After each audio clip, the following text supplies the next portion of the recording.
नमस्कार दोस्तों, स्वागत करता हूं आपके अपने YouTube channel maths with planner में। तो आज हम लोग क्लास 10th का ऑल 15 चैप्टर का फार्मूला लेकर आया हूं, जो कि बहुत ही धमाकेदार और बवाल सेशन होने वाले हैं।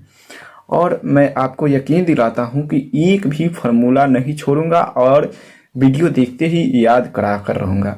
तो चलिए हम लोग यहाँ चैप्टर 12 से स्टार्ट करते हैं। चूंकि गाइस जो भी यानी डिफिकल्टी वाले फार्मूला है उस चैप्टर को हम लोग पहले लेने का काम करते हैं। तो चलिए स्टार्ट करते हैं चैप्टर 12 में वृत्त से संबंधित क्षेत्रफल फार्मूला। ये वृत्त है और वृत्त के केंद्र से जो परिधि पर खींचा गया लाइन वो त्रिज्या होता है, यानी सर्कल रेडियस होता है। तो सबसे पहले जानते हैं वृत्त का क्षेत्रफल पाई आर स्क्वायर, सभी लोग जानते हैं। वृत्त की परिधि 2 पाई आर, इसी में अर्धवृत्त कह देगा ना, तो यहाँ अर्धवृत्त का क्षेत्रफल कितना हो जाएगा, पाई आर स्क्वायर बाई 2 हो जाएगा। ये आप नोट कर लीजिएगा, यहाँ लिखने में मिस्टेक हो गया है। और अर्धवृत्त की परिधि कहेगा तो इसके बटा में 2 लगा देना है, यानी अर्धवृत्त कैसा होता है समझ लीजिएगा गाइस। आर आर यानी इधर से भी आर और इधर से भी आर, तो अर्धवृत्त की परिधि कितना हो जाएगा 2 पाई आर बाई 2, यानी 2 पाई आर बाई 2 यानी पाई आर और इसमें और परिधि क्या होता है, ये वाला परिधि होता है, इसमें भी ये वाला पूरा परिधि होता है। तो ये आर प्लस आर जुड़ जाएगा, तो यहाँ पर 2r। तो अर्धवृत्त की परिधि यहाँ पर आप लोग नोट कर लीजिएगा, जो मैं बोल करके आप लोगों को याद दिला दिया हूँ। अब चलते हैं इसमें त्रिज्याखंड सेक्टर।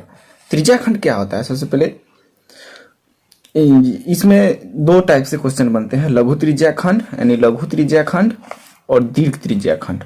तो त्रिज्याखंड यहाँ से ये वाला लाइन जो होता है वो त्रिज्याखंड होता है। तो लघु त्रिज्याखंड का क्षेत्रफल क्या होता है थीटा, और ये पूरा कितना होता है 360 डिग्री, यानी केंद्र पर कितना डिग्री का कोण बनता है वृत्त के 360 डिग्री। तो थीटा बटे 360, क्षेत्रफल कहा है तो पाई आर स्क्वायर। तो लघु त्रिज्याखंड का क्षेत्रफल पाई आर स्क्वायर। लघु त्रिज्याखंड की परिधि या लघु त्रिज्याखंड की लंबाई भी करके आ सकता है, तो थीटा बटे 360 और परिधि का कितना होता है 2 पाई आर। अब दीर्घ त्रिज्याखंड, ये जो बड़ा वाला पूछ देगा, तो दीर्घ त्रिज्याखंड का क्षेत्रफल क्या हो जाएगा 360 माइनस थीटा। चूंकि ये थीटा है तो दीर्घ त्रिज्याखंड का जो कोण होगा कितना हो जाएगा 360 माइनस थीटा। तो 360 माइनस थीटा बटा 360 गुने पाई आर स्क्वायर। वैसे ही दीर्घ त्रिज्याखंड की परिधि या लंबाई, तो परिधि पूछेगा, तो फिर अगर ये पूरा 360 है और ये थीटा है, तो दीर्घ त्रिज्याखंड कितना हो जाएगा 360 माइनस थीटा। तो 360 minus theta upon 360 degree into 2 pi r, चूंकि यहाँ परिधि है, बस इस तरह से इसको याद कर लेंगे। और चलिए गाइस देखते जाइए, इसमें बहुत ही अपनी बेलन शंकु आने ही वाले हैं, उसमें बहुत ही बवाल तरीके से याद दिलाने वाला हूँ। अब चलते हैं वृत्तखंड। तो वृत्तखंड क्या होता है, ये जो वृत्त होता है, तो वृत्तखंड का क्षेत्रफल अगर पूछ दे, यानी ये वाला पूछ दे, ये वृत्त रहेगा और ये त्रिज्याखंड रहेगा, तो यहाँ पर वृत्तखंड पूछ देता है। तो वृत्तखंड यानी यहाँ इसको अलग करना होगा, यानी ये वृत्त का त्रिज्याखंड का क्षेत्रफल अलग करना होगा और ये त्रिभुज का क्षेत्रफल अलग कर देंगे, तो वही वृत्तखंड का क्षेत्रफल निकल जाएगा। तो वृत्तखंड का क्षेत्रफल क्या होता है त्रिज्याखंड का क्षेत्रफल माइनस त्रिभुज का क्षेत्रफल। तो त्रिज्याखंड का क्षेत्रफल हम लोग जानते हैं कि थीटा बटे 360 गुने पाई आर स्क्वायर माइनस त्रिभुज का क्षेत्रफल यहाँ क्या हो जाएगा, क्योंकि यहाँ पर समद्विबाहु त्रिभुज बन जाएगा। ये जो है यहाँ से यहाँ तक ये समद्विबाहु त्रिभुज बन जाएगा। तो समद्विबाहु त्रिभुज का क्षेत्रफल क्या होता है 1/2 गुने, यानी भुजा की जगह पर आर हो जाएगा। यहाँ से भी चूंकि केंद्र से परिधि पर खींचा गया लाइन क्या होता है रेडियस होता है, यानी त्रिज्या होता है। तो ए आर यानी ए स्क्वायर साइन थीटा होता है, तो ए की जगह पर तो आर है, तो आर स्क्वायर साइन थीटा। तो यहाँ से ये याद कर लेंगे वृत्तखंड का क्षेत्रफल। अब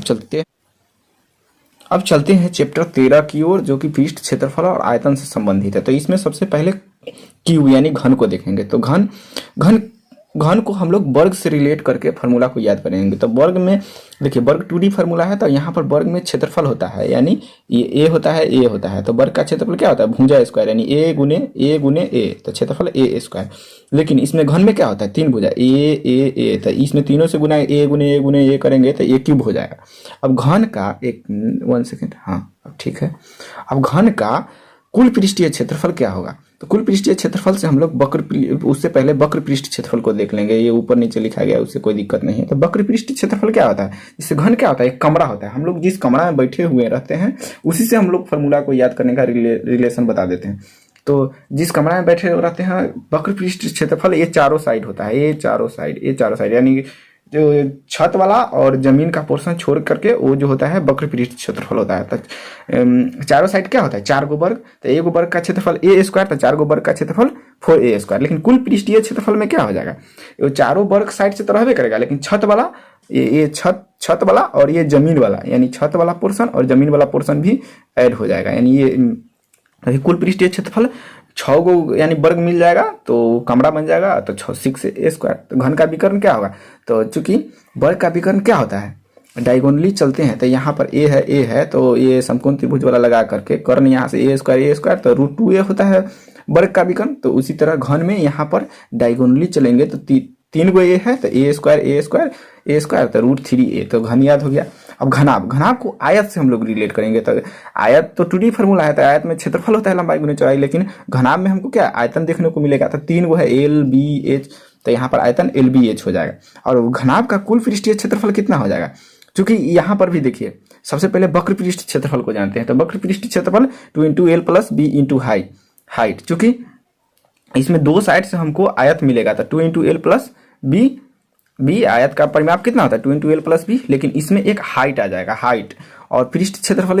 लेकिन कुल पृष्ठीय क्षेत्रफल में ऊपर नीचे लिखा गया है, पहले ए आना चाहिए था उसके बाद ए। कुल पृष्ठीय क्षेत्रफल यानी दो बार आयत आ जाएगा। तो 2 × L + B, उसमें तो BH, उसमें तो LB रहेगा, लेकिन इसमें 2 × L + B BH यानी LB + BH + HL। तो घनाभ का कुल पृष्ठीय क्षेत्रफल वो याद हो गया और घनाभ का वक्र पृष्ठीय क्षेत्रफल। अब घनाभ का विकर्ण देखते हैं। तो इसमें भी डायगोनली चलेंगे, क्योंकि आयत का विकर्ण क्या होता है, L है B है तो समकोण त्रिभुज वाला लगाएंगे तो √L² + B स्क्वायर। तो इस तरह हम लोग आयत वर्ग को भी याद करते चलते हैं। तो घनाभ का विकर्ण क्या हो जाएगा, इसमें डायगोनली चलेंगे तो L² B square H square. तो घनाभ का विकर्ण ये हो गया। अब चलते हैं नेक्स्ट स्लाइड की ओर। अब चलते हैं बेलन सिलेंडर की ओर, जो कि ये भी एक 3D फार्मूला है। और बेलन का आयतन, जो कि हम लोग एक वृत्त बना करके और वृत्त से रिलेट करके हम लोग बेलन का आयतन को याद करने वाले हैं। तो चलिए, यहाँ पर एक वृत्त है और ये वृत्त को ऐसे जोड़ते जाएंगे तो इसको बेलन बना लेंगे। ठीक है, एक ट्रिक है गाइस। और एक नीचे आयत रहता है, एक ऊपर आयत रहता है। ठीक है, तो यही बेलन बन चुका है। लेकिन इसमें वृत्त का क्षेत्रफल क्या होता है, πr²। लेकिन बेलन का आयतन, यानी इस वृत्त तो 2D फार्मूला है तो उसमें क्षेत्रफल होता है, लेकिन बेलन में आयतन होता है। तो बेलन का आयतन क्या हो जाएगा, वृत्त का क्षेत्रफल, वृत्त बनाते गए और ऊपर से ना ये बेलन बन गया, लेकिन इसमें एक क्या आ गया, हाइट आ गया। तो πr² × H लगा देंगे तो वही बेलन का आयतन हो जाएगा। यानी वृत्त को बनाते बनाते हम लोग बेलन बना लिए और बेलन में एक हाइट आ गया। तो बेलन का आयतन क्या हो जाएगा, πr² H, जहाँ H बेलन की ऊंचाई है और R बेलन की त्रिज्या है, यानी ये बेलन के त्रिज्या है। अब चलते हैं बेलन का वक्र पृष्ठीय क्षेत्रफल, यानी ये वाला पार्ट वक्र पृष्ठीय क्षेत्रफल। तो वक्र पृष्ठीय क्षेत्रफल को कैसे याद करेंगे, वक्र पृष्ठीय क्षेत्रफल को भी हमने एक फार्मूला बनाया है। E2 को आगे घसका कर यहाँ ले आए, यानी यहाँ से यहाँ 2 कर देते, इसमें 2πr, चूंकि स्क्वायर उठ के यहाँ आगे पाई के सामने चला आया है तो 2πrh है ना। कंसेप्ट आसान सा ट्रिक्स गाइस, तो इसको ऐसे याद कर लीजिएगा। बेलन का आयतन जब हम लोग जान जाएंगे तो उसका वक्र पृष्ठीय क्षेत्रफल यानी पार्श्व क्या होता है, ये टॉप प्लस बॉटम नहीं होता है इसमें वक्र पृष्ठीय क्षेत्रफल में। तो E2 को आगे घसका के यहाँ ले आएंगे तो बेलन का वक्र पृष्ठीय क्षेत्रफल 2πrh। अब बेलन का कुल पृष्ठ या संपूर्ण पृष्ठ क्षेत्रफल बोलेंगे तो ये 2πrh तो रहने ही वाला है, ये 2πrh तो रहने ही वाला है। लेकिन टॉप में भी एक सर्कल है और बॉटम में भी एक सर्कल है। तो πr² इसका क्षेत्रफल, तो 2πr² इसमें ऐड हो जाएगा। तो इसको कॉमन ले लीजिएगा, 2πr × H + R। ये हम लोग और आगे चलेंगे तो फॉर्मूला में नहीं रहेगा, तो इससे कोई दिक्कत वाली बात नहीं है, आप लोग अपने से देख लीजिएगा। तो ये बेलन का हम लोग याद कर लिए एकदम आसान से कंसेप्ट से। अब चलते हैं नेक्स्ट स्लाइड की ओर। अब चलते हैं नेक्स्ट शंकु की ओर। तो शंकु को हम लोग भी बेलन से रिलेट करके शंकु का भी याद करने वाले हैं। तो शंकु क्या होता है, शंकु बेलन का 1/3 होता है। वीडियो बनाए थे लेकिन वो इसमें वॉइस रिकॉर्ड नहीं हुआ था, इस चलते सेकेंड ओवरलैप हो रहा है ये सब। तो शंकु क्या होता है, बेलन का 1/3 होता है। तो बेलन का आयतन क्या होता है, πr²। तो बेलन का हाँ, बेलन का तो शंकु का आयतन क्या हो जाएगा, इसमें 1/3 लगा देंगे, इसका 1/3 लगा देंगे तो वही हो जाएगा 1/3 पाई आर स्क्वायर एच शंकु का आयतन। और शंकु का वक्र या पार्श्व पृष्ठीय क्षेत्रफल, वक्र बोलिए पार्श्व क्वेश्चन में आ सकता है, तो पाई आर एल यानी ए वाला पार्ट वक्र पृष्ठीय क्षेत्रफल होता है पाई आर एल। लेकिन शंकु का कुल पृष्ठीय क्षेत्रफल या संपूर्ण पृष्ठीय क्षेत्रफल दोनों एक ही होता है, तो ये पाई आर एल तो रहता ही है, पार्श्व वाला भी जुड़ता है इसमें पाई आर एल, और टॉप में एक सर्कल है तो इसका यानी वृत्त है तो वृत्त का क्षेत्रफल पाई आर स्क्वायर, तो pi R into L plus R, इसको कॉमन ले लेंगे। अब चलते हैं गोला की ओर, तो गोला को हम लोग भी शंकु से रिलेट करके याद करेंगे, यानी सब एक तरह से अपने आप में अटैच करके हम ट्रिक बनाए हैं। तो 4 गो शंकु यहाँ पर, एक शंकु यहाँ यानी ए एक शंकु, और ये ऐसे करके ये 2 शंकु, और ये इधर 3 शंकु, और इधर 4 शंकु, तो 4 शंकु मिलाकर एक गोला बनता है। तो शंकु का आयतन क्या होता है, शंकु का आयतन 1/3 पाई आर स्क्वायर एच, तो 1/3 पाई आर स्क्वायर, इसमें हाइट नहीं होता है गोला में तो यहाँ पर आर ही हो जाएगा, r square into r square, तो आर क्यू हो जाएगा, और यहाँ 4 से गुना हो जाएगा चूंकि 4 गो शंकु को मिलाकर बनता है, तो 4 गुना 1/3 पाई आर स्क्वायर इंटू आर ही रहेगा चूंकि एच की जगह पर यहाँ आर होगा, तो 4/3 पाई आर क्यू हो जाएगा गोला का आयतन। अब गोला का वक्र पृष्ठीय क्षेत्रफल या संपूर्ण, इसमें वक्र और संपूर्ण एक ही होता है, तब गोला का कुल पृष्ठीय क्षेत्रफल कितना हो जाएगा, तो गोला के आयतन से ही इसको संपूर्ण पृष्ठ क्षेत्रफल हम लोग निकालेंगे। गोला का आयतन क्या होता है, 4/3 पाई आर क्यू होता है, 4/3 पाई आर क्यू, और ई थ्री को उठा के हम आगे ले आएंगे, इसमें बेलन से ही हम लोग स्टार्ट करते जा रहे हैं, जो ई थ्री को उठा के आगे ले आएंगे तो यहाँ 1 घटा देंगे तो यहाँ 2, जैसे हम लोग बेलन में आयतन में किए थे वक्र पृष्ठ क्षेत्रफल याद करने के लिए, क्योंकि यहाँ तो गोला में तो संपूर्ण पृष्ठ क्षेत्रफल ही होता है, तो यहाँ से 2 को उठा के ले गए थे, तो यहाँ 1 के गुना बच जाएगा, यहाँ 1 उठा के रख देते हैं, तो ये 2 को आगे उठा के ले जाते हैं, तो वही ऐसे याद कर लेते हैं। तो इसे ही यहाँ 3 को उठाकर यहाँ ले आएंगे तो 3 से 3 कट जाएगा, यानी 4 पाई आर, और 3 में से ए उठा के ले गए तो यहाँ पर 2 बच जाएगा, लेकिन यहाँ पर 3 ही रखना है, ये ट्रिक है गाइस। तो गोला का संपूर्ण पृष्ठ क्षेत्रफल 4 पाई आर स्क्वायर, क्योंकि यहाँ 3 से 3 कट जाएगा। अब चलते हैं अर्धगोला, तो अर्धगोला क्या होता है, गोला का ही आधा होता है, गोला का आधा, तो गोला का आयतन क्या 4/3 पाई आर क्यू, तो 4/3 पाई आर क्यू, और इसमें गोला का आधा तो 1/2 कर दीजिए, तो 2 से 2 दूना 4 यानी 2/3 पाई आर क्यू हो जाएगा। और अर्धगोला का वक्र या पार्श्व कहिए, तो इसमें भी ऐसे ही 3 को उठा के यहाँ ले आएंगे तो 3 से 3 कट जाएगा, क्योंकि अर्धगोला का आयतन क्या होता है 2/3 पाई आर क्यू, 3 से 3 कट जाएगा, और यहाँ 3 था तो 1 तो यहाँ निकल के चल रहा है, लेकिन उठा करके 3 रखेंगे, लेकिन यहाँ 1 घटा देंगे तो 2 पाई आर स्क्वायर, चूंकि 3 से 3 कट जाएगा। तो अर्धगोला का भी याद हो गया। अर्धगोला में कुल पृष्ठ क्षेत्रफल या संपूर्ण पृष्ठ क्षेत्रफल भी हो जाएगा, क्योंकि अर्धगोला का वक्र पृष्ठ क्षेत्रफल में, संपूर्ण पृष्ठ क्षेत्रफल में एगो आयत भी जुड़ जाता है। संपूर्ण पृष्ठ क्षेत्रफल निकालने के लिए तो 2 पाई आर स्क्वायर इसका पार्श्व पृष्ठ क्षेत्रफल होता है, और नीचे में एक यानी बॉटम में एक सर्कल यानी वृत्त है, तो वृत्त का क्षेत्रफल पाई आर स्क्वायर, तो 2 पाई आर स्क्वायर और पाई आर स्क्वायर यानी 3 पाई आर स्क्वायर। अब चलते हैं छिन्नक की ओर, अब चलते हैं शंकु के छिन्नक की ओर। तो छिन्नक क्या होता है, ये जो शंकु है ना, शंकु को ही आधा पर से काट देते हैं, यानी बाल्टी जैसा बन जाता है, वही छिन्नक होता है। तो छिन्नक में एक टॉप में भी आ जाता है सर्कल और एक बॉटम में भी सर्कल आ जाता है, लेकिन शंकु में एक ही सर्कल रहता है। तो इसको यहाँ से काट देंगे, यानी इसी को ऐसे रिलेट कर दिए हैं, तो ये ऊपर गलत हो गया था तो नीचे लिख दिए। छिन्नक का आयतन क्या होता है, क्योंकि शंकु का आयतन क्या होता है 1/3 पाई आर स्क्वायर एच होता है, तो 1/3 पाई आर की जगह पर R1 प्लस R2 का होल स्क्वायर हो जाएगा, तो R S A plus B के होल स्क्वायर क्या होता है A square plus B square plus 2ab। तो यहाँ से 2 को हटा देना, आउट कर देना है, इसमें 2 नहीं रहता है, तो ऐसे करके इंटू हाइट रहेगा तो हाइट लगा देंगे।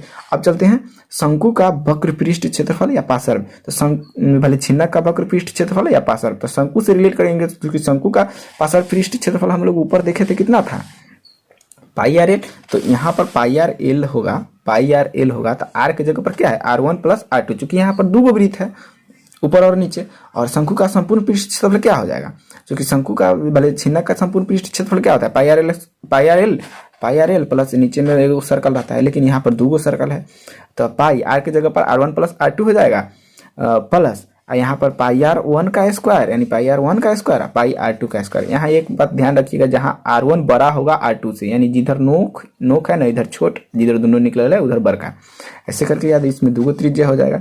और शंकु में ही एक त्रिज्यक ऊंचाई, भले छिन्नक में एक शंकु में भी एल होता है तो छिन्नक में भी एल होगा, तो एल स्क्वायर बराबर वहां पर क्या रहता था एक ही रहता था, यानी आर रहता था, और यहाँ से ऐसे बन जाता था, तो यहाँ से एल निकालना होता है तो कर्ण बराबर क्या होता है लंबे स्क्वायर प्लस आधार स्क्वायर, तो यहाँ पर लंब की जगह पर तो हाइट रहेगा, यानी इसमें हाइट है तो एच स्क्वायर प्लस आधार पर क्या R1 और R2 दोनों है तो दोनों को घटाएंगे यहाँ पे, तो R1 माइनस R2, यहाँ पर माइनस हो जाएगा, बाकी बात सब में इसमें प्लस रहेगा, तो L square H square plus R1 minus R2 का होल स्क्वायर, ऐसे करके सजा लीजिएगा। तो यहाँ से तिर्यक ऊंचाई निकल गया। अब हम लोग चलते हैं नेक्स्ट चैप्टर की ओर। अब चलते हैं चैप्टर 8 की तरफ। चैप्टर 8 में त्रिकोणमितीय अनुपात एवं सर्वसमीकाएं, जो कि मोस्ट VVI, और इस वीडियो में भी इस फार्मूला को हम लोग ऐसे तरह से याद करेंगे जो कि वीडियो देखते ही आप लोगों को याद हो जाएगा। तो त्रिकोणमितीय अनुपात में सबसे पहले देख लेते हैं नंबर 1 स्टार में।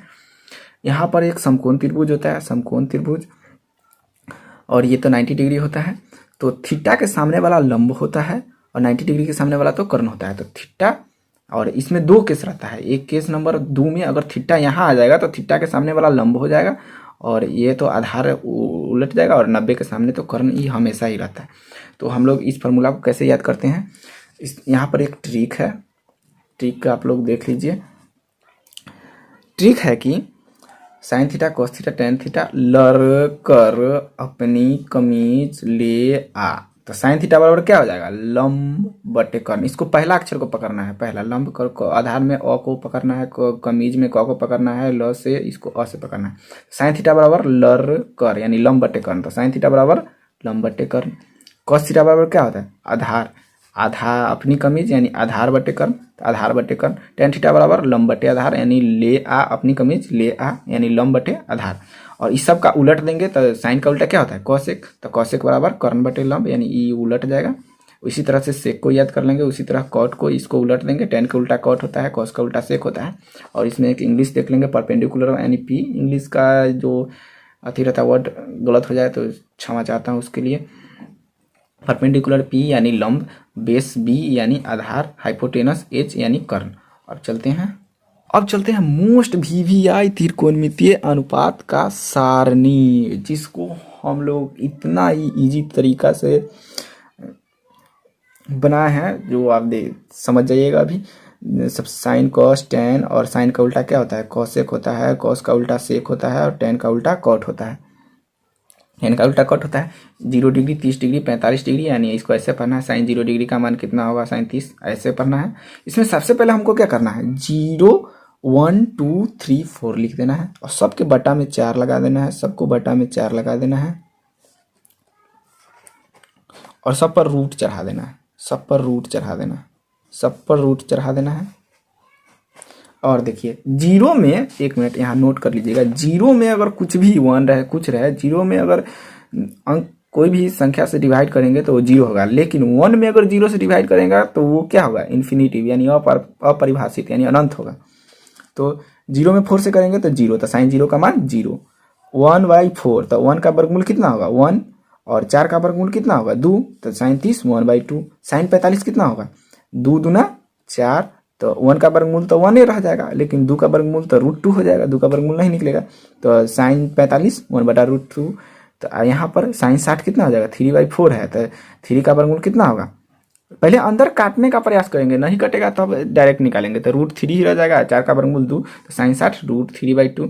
और साइन 90 4 से 4 कट जाएगा, यानी अंदर में 1 बच जाएगा, तो 1 का वर्गमूल 1 ही रहने वाला है। अब साइन का याद हो चुका है, और इसी को उलट करके यहाँ से स्टार्ट कर देंगे कॉस वाला में। ये 1 को यहाँ लिख देंगे, √3/2 को यहाँ लिख देंगे, 1/√2 या मैच कर जाता है, 1/2 को यहाँ लिख देंगे, और ये 0 को 0 ही लिख देंगे।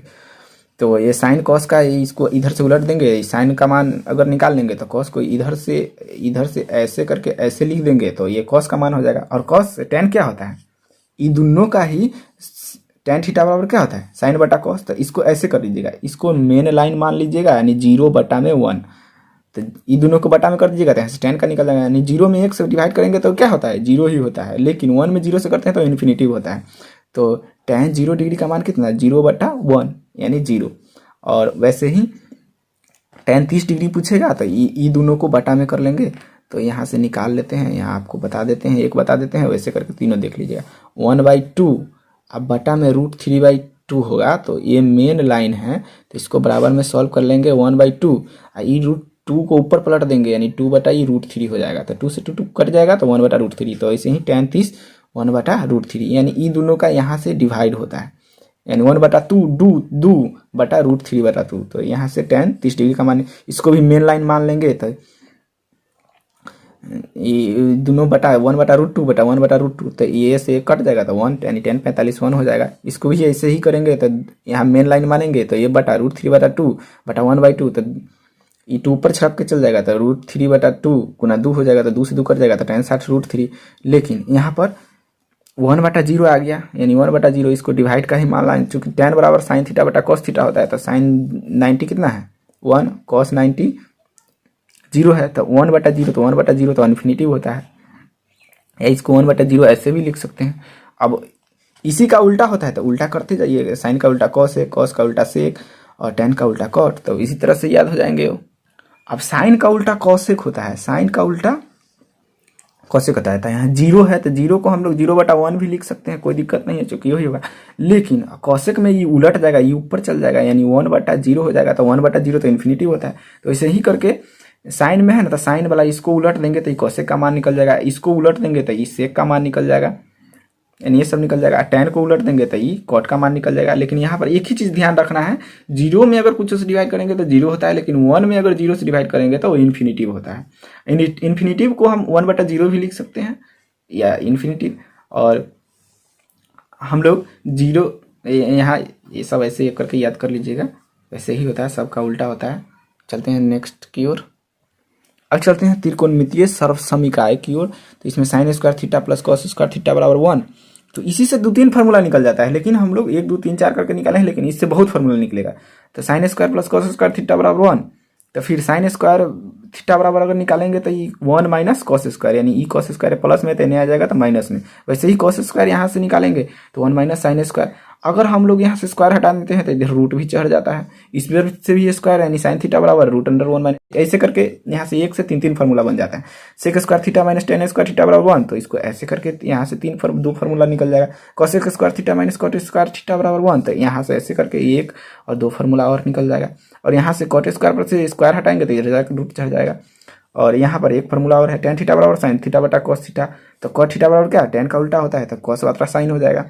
और इसी तरह से नीचे देख लेते हैं, नीचे क्या हो जाएगा, sin थीटा गुने cosec थीटा बराबर 1, तो sin थीटा बराबर क्या हो जाएगा 1/cosec थीटा, यानी एक फार्मूला से फिर ये याद हो जाएगा। cosec क्या होता है, sin का उल्टा होता है, तो 1/sin हो जाएगा। यहाँ cos 1/sec, तो sec क्या होगा, उसका उल्टा 1/sec। और tan क्या हो जाएगा 1/cot, तो cot फिर 1/tan, यानी उल्टा होता है। तो यहाँ से इसी फार्मूला से 1 और ये 2 निकलता है, तो यहाँ 3 फार्मूला इसमें हो गया, 3 फार्मूला इस लाइन में हो गया, यानी cos sec 1 होता है, तो इसको ऐसे कर लीजिएगा। और यहाँ से 3 फार्मूला निकल चुका है। और इस केस में एक और होता है, पूरक वाला होता है, तो sin 90 माइनस थीटा क्या होता है cos थीटा, और cos 90 minus theta sin theta, यानी ये दोनों का उल्टा है। लेकिन वहाँ पर इसमें क्या है, sin का उल्टा cosec है, लेकिन यहाँ पर एक ही केस में पूरक वाला में sin का उल्टा cosec करना है।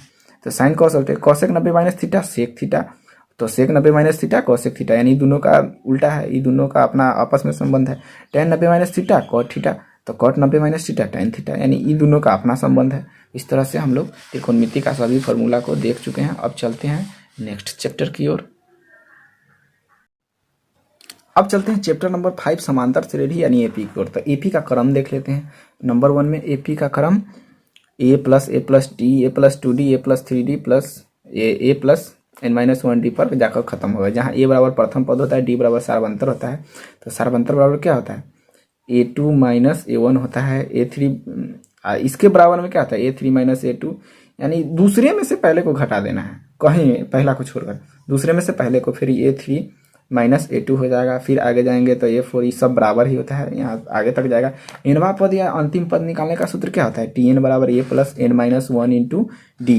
tn को हम an भी बोल सकते हैं या l भी बोल सकते हैं, यानी लास्ट टर्म, अंतिम टर्म, यानी nवां पद या अंतिम पद निकालने का सूत्र हो जाएगा। और एक आता है n पदों का योग, तो n पदों का योग Sn बराबर n/2 into 2a plus n-1 into D, या Sn बराबर n/2 और a प्लस यानी a प्लस tn, ये ऐसे ही आता है, या a प्लस लास्ट l या tn भी बोल सकते हैं, जहाँ ई अंतिम पद दिया हो तो ये वाला फार्मूला को लगा लेंगे, यानी अंतिम पद दिया रहेगा ना, tn दिले रहेगा, तो ये Sn का ही फार्मूला निकाल करके बना लेना। अब चलते हैं चैप्टर नंबर 7 की ओर। चैप्टर नंबर 7 में कोऑर्डिनेट ज्योमेट्री यानी नियामक ज्यामिति है। तो इसमें सबसे पहले, ये तो पीछे वीडियो में कर चुके हैं, लेकिन यहाँ ऑल फार्मूला वाली बात है तो सबको करना ही होगा। तो दूरी सूत्र क्या होता है? दूरी सूत्र यहाँ पी से क्यू के बीच लाइन रहेगा, तो ये पी से क्यू के बीच में दूरी क्या होता है? तो पी क्यू बराबर एक्स स्क्वायर यानी x1 माइनस x2 का होल स्क्वायर, y1 यानी सीधे सीधे चल जाएंगे y1 माइनस y2 का होल स्क्वायर, यानी पी क्यू निकल जाएगा। और मूल बिंदु से कहेगा तो पी क्यू बराबर x square plus y square root में। विभाजन सूत्र क्या होता है? यदि P से Q के बीच में यदि R निर्देशांक दिया हो तो बिंदु R का निर्देशांक क्या होगा? यानी M1 इंटू M2 में विभाजित करें तो एक अंतः विभाजन होता है, यानी ये अंतः विभाजन का निकाल देते हैं, और एक बाह्य विभाजन में होता है। तो यहाँ M1 M2 भी लिख सकते हैं या M1 MN भी ले सकते हैं। तो चलिए हम लोग याद करते हैं। तो बिंदु R का निर्देशांक यानी इसका निर्देशांक पूछेगा तो क्या हो जाएगा? R का निर्देशांक, इसको ऐसे चलेंगे mx2 इसके बाद nx1 बटा m प्लस n, फिर वैसे ही चलेंगे my2 ny1 बटा m प्लस n। वैसे ही बाह्य अगर कहे m n यहाँ ना होकर कहीं m/n यहाँ विभाजन हो तो बाह्य विभाजन में क्या हो जाएगा? बाह्य विभाजन में ये जो प्लस वाला है ना, सिर्फ इसको माइनस कर देना है, इसको माइनस कर देना है, बस बाह्य विभाजन का सूत्र हो गया। अब चलते हैं नेक्स्ट स्लाइड की ओर। नेक्स्ट स्लाइड में मिड पॉइंट यानी मध्य बिंदु पी से क्यू दे दिया रहेगा, और इसमें यहाँ पर इसको पी डैश कर लीजिएगा। पी डैश यानी इसका मिड पॉइंट पूछेगा पी डैश। तो पी एक्स कॉमा वाई क्या होता है? x1 x2 दोनों को सीधे सीधे जोड़ दीजिएगा बटा 2 y1 y2 बटा 2, ब्रैकेट इसको ऐसे कर लीजिएगा। तो यहाँ मिड पॉइंट का फार्मूला हो गया। त्रिभुज के केंद्रक का सूत्र, अगर त्रिभुज का तीनों भुजा दिया रहे और यहाँ केंद्रक पूछे तो केंद्रक का ओ एक्स कॉमा वाई कितना हो जाएगा? सीधे सीधे जोड़ देंगे x1 x2 x3 यानी x1 plus x2 plus x3 y3 y1 y2 y3 y1 plus y2 plus y3 बटा 3। अब चलते हैं त्रिभुज के क्षेत्रफल की ओर। केंद्रक का हो चुका है। त्रिभुज का क्षेत्रफल क्या होता है? तीन को भुजा दे ले रहेगा, एक मिनट, तीनों भुजा दे दिया जाए तो यहाँ त्रिभुज का क्षेत्रफल क्या है? भुजा x1 y1 x2 y2 x3 y3। तो त्रिभुज का क्षेत्रफल क्या होता है? 1/2। और यहाँ से x1 को पकड़ेंगे और इसको छोड़ देंगे y2 माइनस y3, फिर यहाँ से x2 को पकड़ेंगे यानी प्लस x2 और इसको छोड़ देंगे, और इसको छोड़ करके y3 minus y1 plus x3 को लेंगे और इसको छोड़ देंगे, फिर यहाँ से y1 माइनस y2 यानी y1 माइनस y2। त्रिभुज का क्षेत्रफल याद हो जाएगा। नोट में एक बात याद रख लीजिएगा, त्रिभुज के क्षेत्रफल बराबर 0 हो तो इसका क्या मतलब होता है? तो त्रिभुज, वह त्रिभुज क्या होगी? समरेख होंगी, यानी त्रिभुज के तीनों भुजा एक ही रेखा पर होगी, यानी एक ही लाइन पे होगी। तो यहाँ से कोऑर्डिनेट यानी चैप्टर 7 का भी फार्मूला खत्म होता है। अब चलते हैं नेक्स्ट की ओर। अब चलते हैं चैप्टर 1 की तरफ। तो चैप्टर 1 में है वास्तविक संख्या यानी रियल नंबर। तो इसमें पहला आता है यूक्लिड विभाजन प्रमेयिका।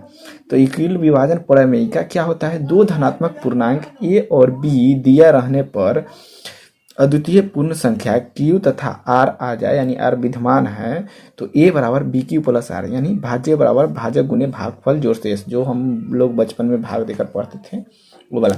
और दूसरा नंबर में बनता है एलसीएम गुना HCF बराबर पहली संख्या गुने दूसरी संख्या। और तीसरा नंबर में बनता है परिमेय संख्या। क्या होती है? ऐसी संख्या जिसे p बटा q के रूप में लिखा जा सके जहां p एंड q सह अभाज्य हो। सह अभाज्य यानी जो आपस में नहीं कटे, और जिसका सह अभाज्य, जैसे एक एग्जाम्पल ले लेते हैं 3,5, जो जिसका HCF 1 होता है और ये आपस में नहीं कटता है।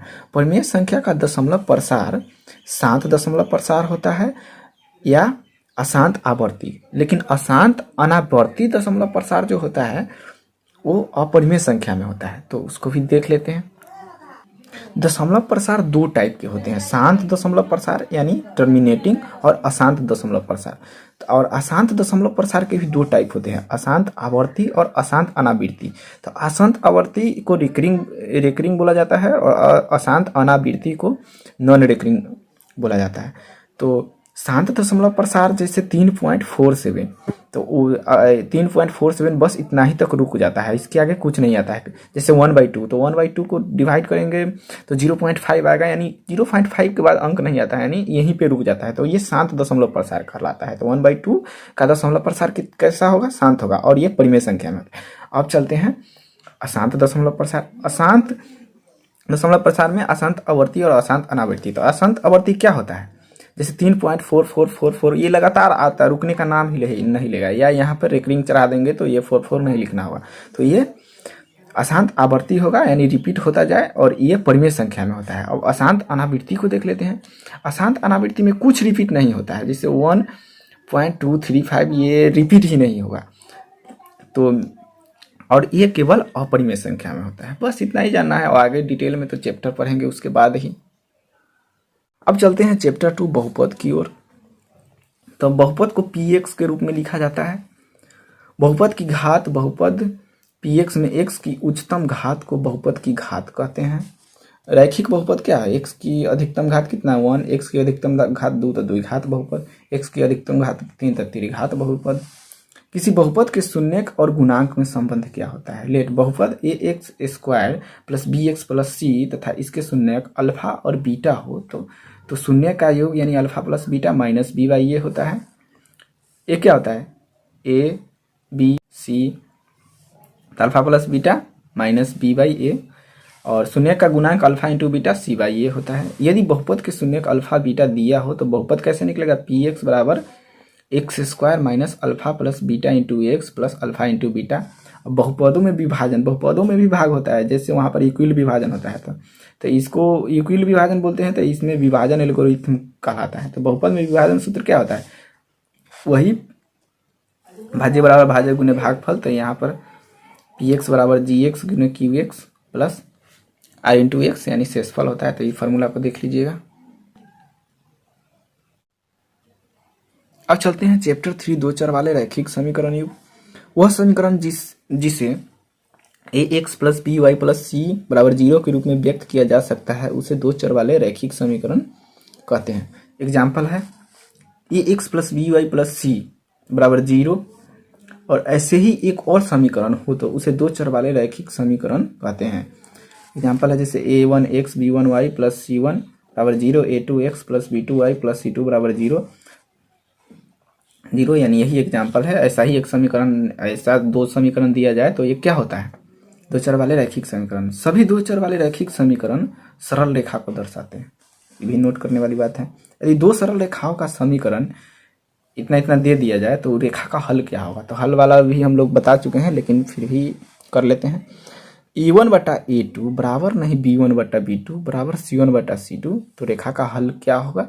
तो सबसे पहले हमको इसको नहीं याद करके इसको याद करेंगे। तो a1/a2 बराबर b1/b2 बराबर c1/c2, तो ये बराबर बराबर लाइन है, यानी समान लाइन है, यानी समपाती। समपाती का अर्थ क्या होता है? समान, समान पाती, यानी बराबर बराबर पाती, तो बराबर बराबर पाती।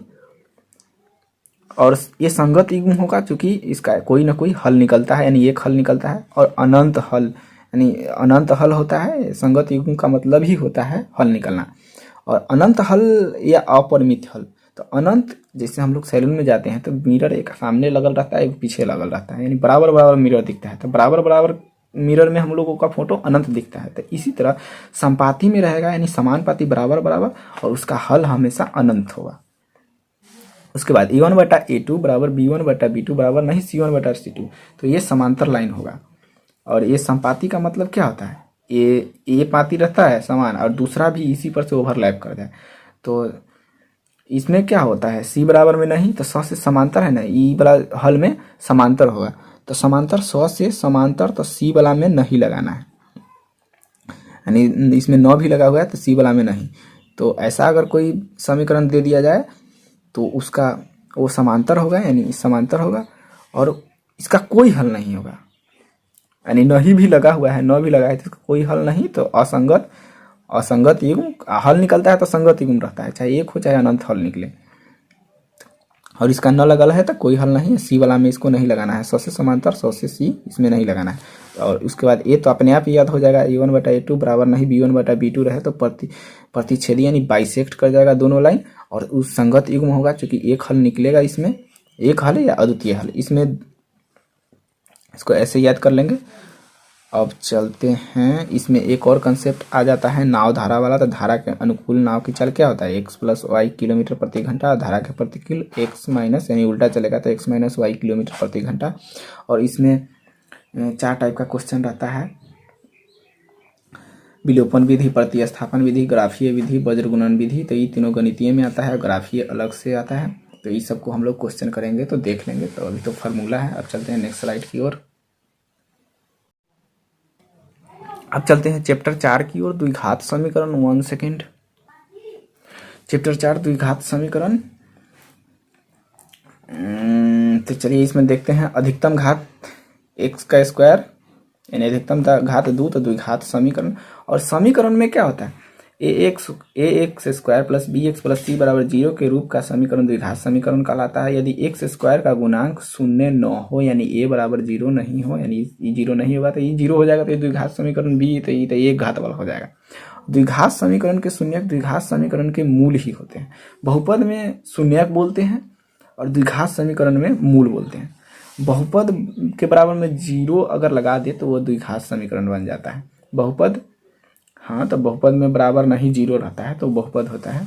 द्विघात समीकरण को हल करने की विधि है गुणनखंड विधि, पूर्ण वर्ग बनाने की विधि, द्विघाती सूत्र या श्रीधराचार्य सूत्र, यानी सब क्वेश्चन आएगा तो देख लेंगे। तो सबसे पहले तो हम लोग सूत्र ही का ही बात करेंगे। तो मूलों की प्रकृति, यदि ax square plus bx plus c बराबर 0 हो तो श्रीधराचार्य सूत्र क्या होता है, x बराबर minus b plus minus root d बटा 2a, यानी श्रीधराचार्य सूत्र है।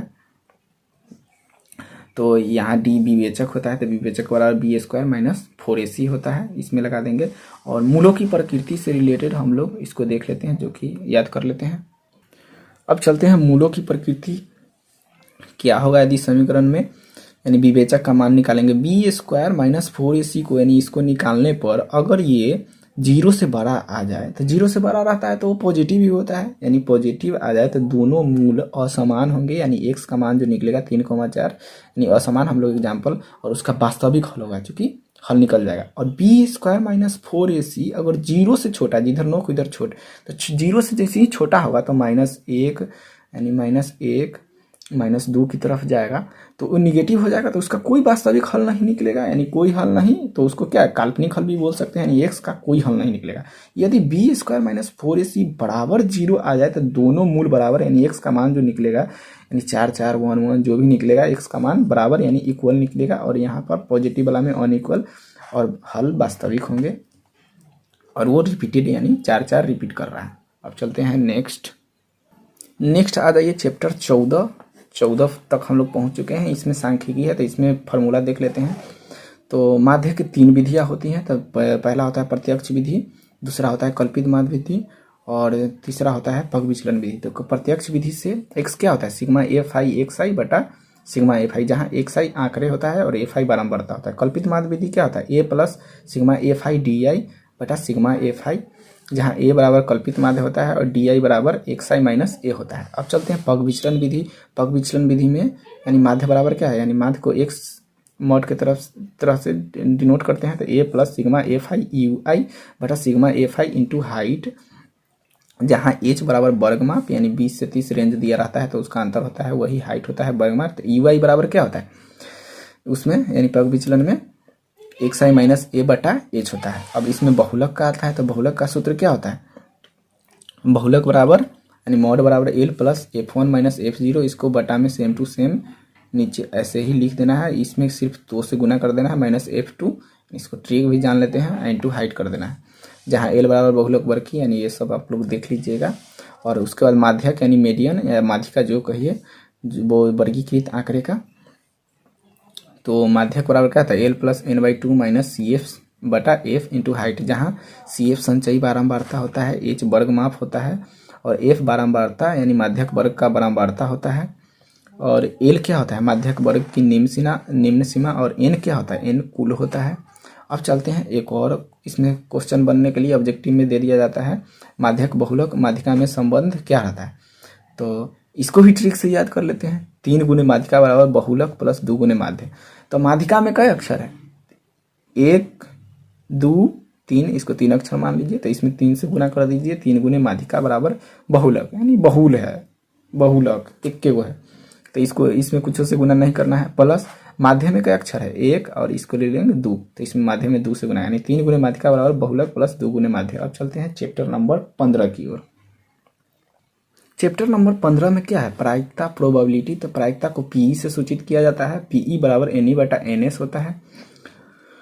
और तीसरा number formula PE plus PE नहीं बराबर 1 होता है। पासा में 6 अंक होते हैं और सिक्का में 2 हेड और 2 टेल होता है, यानी एच एच। टीटी होता है, असंभव घटना की प्रायिकता 0 होता है। ताश में कुल पत्ती कितना होता है 52 होता है।